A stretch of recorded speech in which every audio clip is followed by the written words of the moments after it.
Bonjour tout le monde. Ma vidéo d'aujourd'hui s'inscrit dans le champ notionnel de la didactique du texte littéraire. Il s'agira d'une série de travaux qui se donneront à découvrir comme une application didactique sur ce qu'on appelle la lecture du texte littéraire. Je commencerai par les différents types de lecture, à savoir lecture linéaire, lecture cursive, lecture sélective, commentaire composé et lecture méthodique. Aujourd'hui, il est question de la lecture méthodique, son déroulement et ses enjeux pédagogiques et didactiques. Une deuxième vidéo sera publiée juste après celle-ci et sera consacrée à l'analyse méthodique des 2 premières pages de la boîte à merveilles. Je m'intéresserai après également au groupement de textes et à l'œuvre intégrale comme 2 perspectives d'analyse didactique qui permettront aux étudiants, aux enseignants et aux nouveaux recrutés des CERMEF d'approfondir leur formation dans la gestion didactique de leurs cours sur les œuvres inscrites au programme. Aujourd'hui, ou plutôt autrement dit, une formation en didactique du texte littéraire, de la lecture et tout ce qui concerne la gestion, du cours de français s'avère être d'une grande importance. Pour encourager cette chaîne, n'oubliez pas de vous y abonner et de mettre un like. Et la première question à laquelle je répondrai maintenant est la suivante. Pourquoi avons-nous besoin d'une approche didactique? L'enseignement du français au Maroc, depuis une vingtaine d'années, s'est attelé à la lecture du texte littéraire qui présente un modèle d'écriture aussi bien fiable que riche et varié. Il s'agit d'un renouveau qui repose sur des stratégies faisant de l'enseignement-apprentissage une sorte d'entreprise qui fait du savoir enseigné l'axe autour duquel professeurs et élèves forment un circuit où l'acte du premier, c'est-à-dire le prof, raisonner et étudier, appelle la capacité d'adaptation et de réception du second. C'est dans ce sens que, au moins au niveau du secondaire, le ministère a inscrit au programme des 3 niveaux du secondaire qualifiant des œuvres littéraires dont la gestion didactique et pédagogique est laissée à l'appréciation du professeur que tel un stratège de guerre ne doit rien entreprendre qui ne soit raisonné et réfléchi et par conséquent mesurable et évaluable. Ce qui implique des choix sur le plan méthodologique. Et la question qui s'avère intéressante est la suivante. Quelle démarche de lecture doit-on adopter pour mieux faciliter aux apprenants l'apprentissage de la langue française via la lecture des œuvres littéraires? C'est cette question qui donne à la mission du professeur un intérêt particulier et le conduit à concevoir l'enseignement-apprentissage à partir d'une réflexion didactique. D'où les stratégies de lecture faisant que l'élève marocain, en vue d'apprendre le français et à travers lui la culture qui s'y rattache, doit détenir des compétences lectorales nécessaires à la construction de son identité de lecteur. Au moins 3 démarches de lecture sont à prévoir. Notons qu'une lecture est synonyme d'une stratégie d'approche qu'il faut adapter à l'analyse d'un texte littéraire. Par exemple, lecture linéaire, lecture méthodique, lecture cursive. Je ne parlerai pas du commentaire composé qui se sert de la lecture méthodique comme phase de préparation. On ne choisit pas donc arbitrairement une démarche de lecture du fait que le choix de celle-ci est dicté par les spécificités du texte et des conditions didactiques relatives à l'opération enseignement-apprentissage et de l'objectif, voilà que nous nous sommes fixés, voilà pour, si vous voulez, mettre en œuvre l'étude d'une œuvre ou bien d'un groupement de textes. Aujourd'hui, je m'intéresserai à la lecture méthodique qui, semble-t-il, pose des problèmes aux enseignants du fait qu'il n'a jamais été question de cela dans leur formation initiale. La maîtrise de cette démarche concerne aussi bien les enseignants qui exercent en classe que les agrégatifs qui s'en servent pour l'élaboration d'une séquence didactique. Mais à ce niveau-là, il faudrait préciser que l'enseignant a le devoir de maîtriser toutes ces approches pour pouvoir garantir à son enseignement une meilleure réception, puisque la lecture en elle-même fait partie des stratégies que l'enseignant élabore en vue de communiquer son savoir en ouvrant un pont de communication didactique avec ses élèves.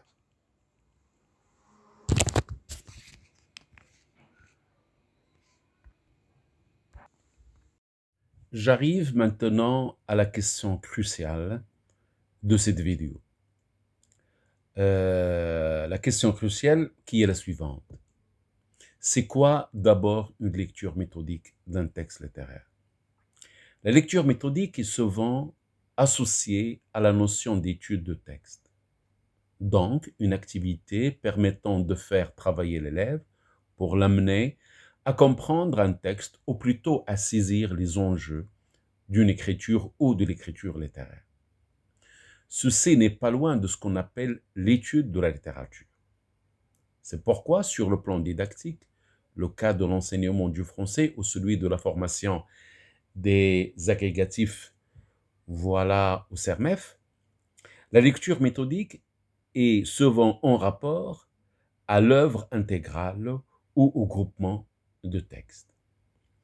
Cela signifie que, contrairement à la lecture suivie qui vise la compréhension de certains extraits de l'œuvre sans rattacher cette opération, c'est-à-dire l'opération de la lecture, à un objectif général, la lecture méthodique fait de la lecture d'un extrait une partie d'un objectif, c'est-à-dire un objectif général. Ou bien, la lecture méthodique est chapeautée par le statut c'est-à-dire d'objectif intermédiaire. Voilà, c'est un objectif à atteindre qui se rapporte soit à une thématique, soit à une problématique.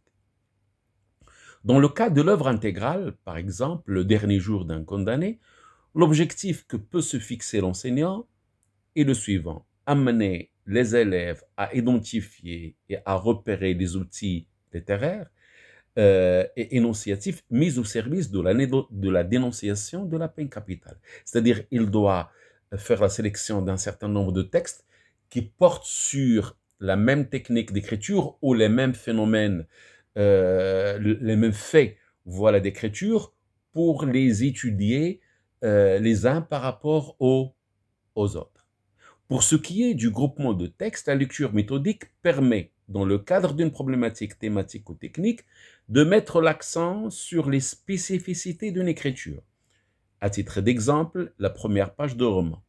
On prend la première page de plusieurs romans et on les étudie pour savoir comment chaque auteur présente, ou plutôt introduit ou met en perspective l'écriture de son roman, comment il intègre le lecteur, comment il informe les lecteurs, voilà, à partir de cette page de roman. Les auteurs, chacun à partir de sa vision du monde, de sa capacité d'être unique et original, donc il met en avant un certain nombre de techniques d'écriture.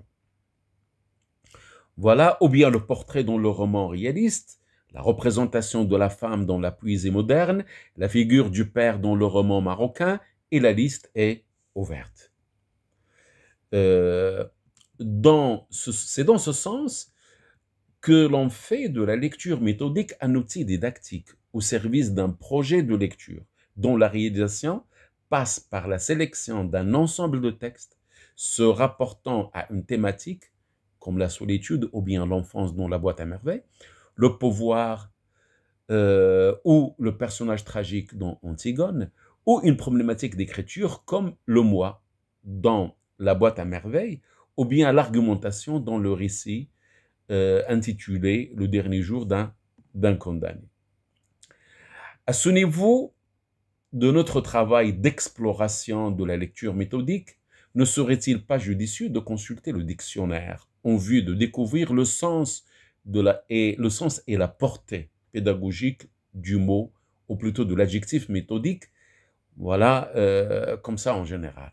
Alors, le petit Robert dit, méthodique signifie ce qui est fait, calculé, ordonné avec méthode, qui résulte de l'application d'une méthode. Fin de citation.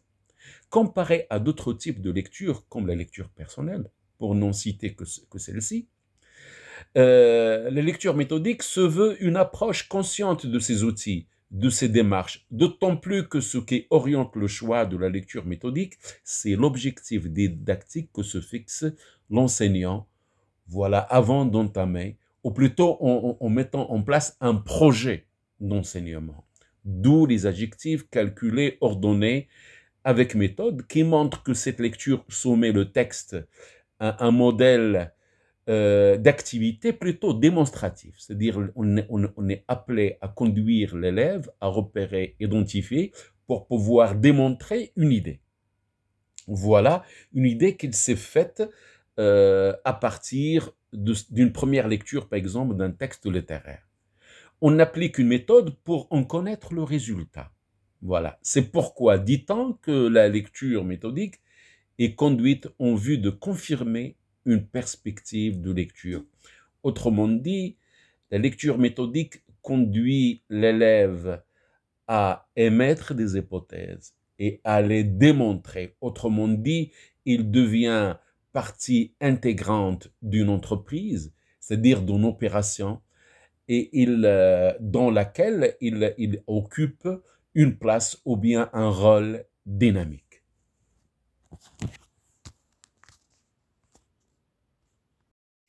Alors, au terme de cette étape, l'élève doit être en mesure de formuler des hypothèses, c'est-à-dire des perspectives de lecture, doit déjà être installé dans un horizon d'attente, voilà, par rapport au texte, voilà, qu'il doit lire et dont il doit ressortir la structure profonde à travers la lecture méthodique.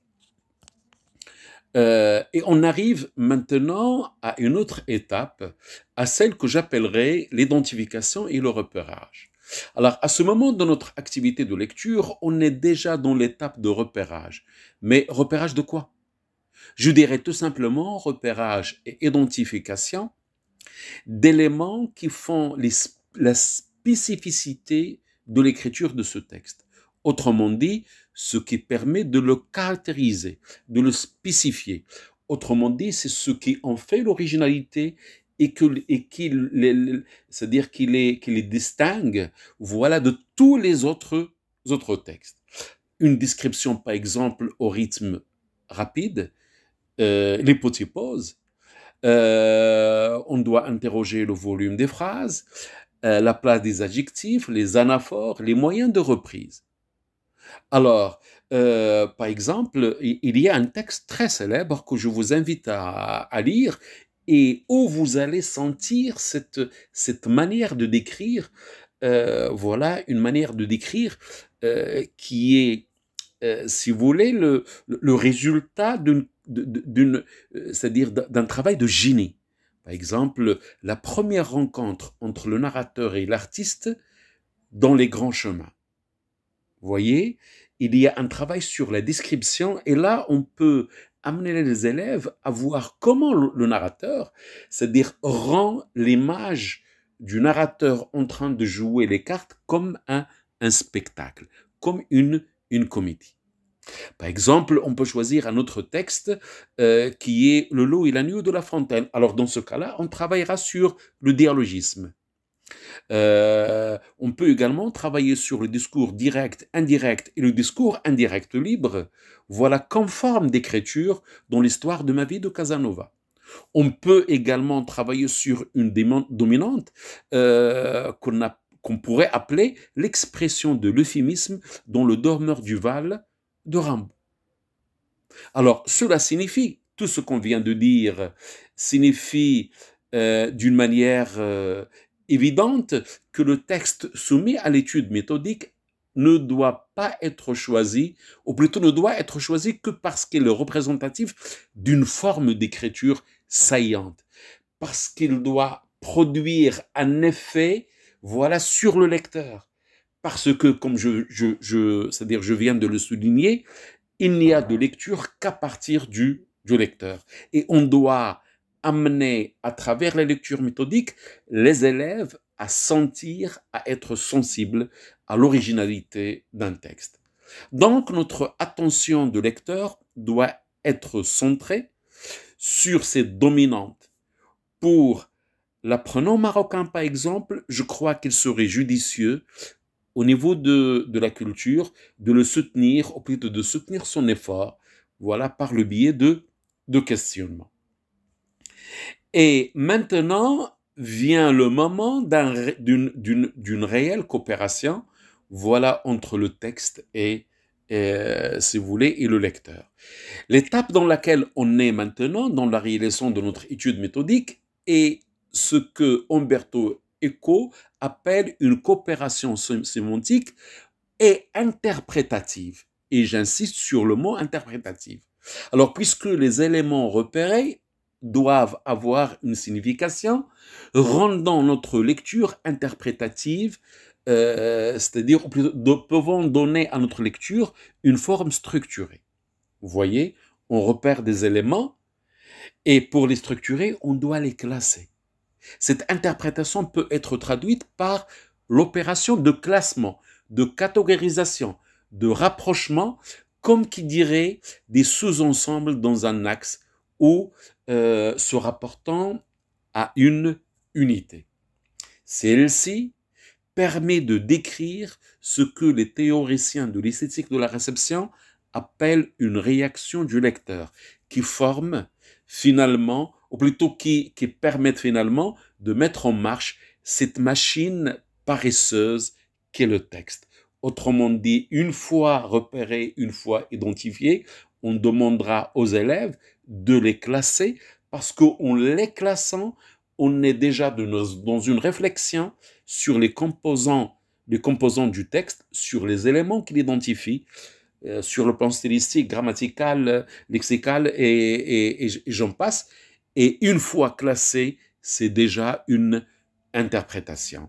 D'où l'intérêt de l'implication du professeur par le biais d'une batterie de questions qui éveille l'intelligence et la complicité du lecteur, qui est l'élève.